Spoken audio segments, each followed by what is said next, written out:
Одоогоос 30 жилийн өмнө Америк эмч нар цочирдмоор мэдээллийг мэдээлж байсан юм а. Учир бүтүүлэг өвчин эрүүл чирэг залуу хүмүүсийг өвчлүүлж байла. Майкл Готлиб эмчийн мэдгдэж байгаагаар эхний үед цөөхөн тохиолдол илэрч байсан юм а. 1981 оны 6 дугаар сарын 5-нд анхны мэдгдлийг хийх үед энэ өвчнийг дэлхийд даяар тахлын хэмжээнд хүрч болохоор өвчин доох болохыг мэджээ.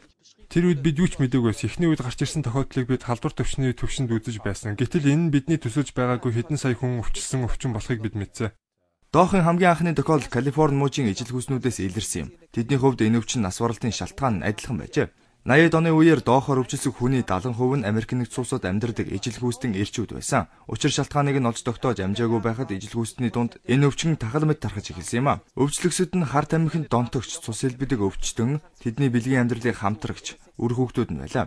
Доохын халдвар хай вирус тээгч, үрийн шингэн, цус, их хөхний сүгээр дамжиж байгаа нь тодорхой болсон юм а. Өвчний дархалд ихэвчлэн бэлгийн замаар халдаж байсан учраас бэлгэвч нь энэ өвчнөөс хамгаалах гол аргын нэг болж дэлхийд даяар түүний хэрэглэхийг мэдэгдэж байсан юм а. 30 жилийн дараа гэхэд доохоор өвчлсөн хүний тоо ядуу буурын орнуудад хамгийн ихээр тархаж байна. Зөвхөн Африкт Сахарын өмнөд хэсгээр 22 сая хүн доохын халдвар авч өвчлөөд байгаа юм а. Тэдний ихэнх нь эмчилгээнд хамрагдаж чадахгүй эмтээрээ хэрэглэх боломжгүй.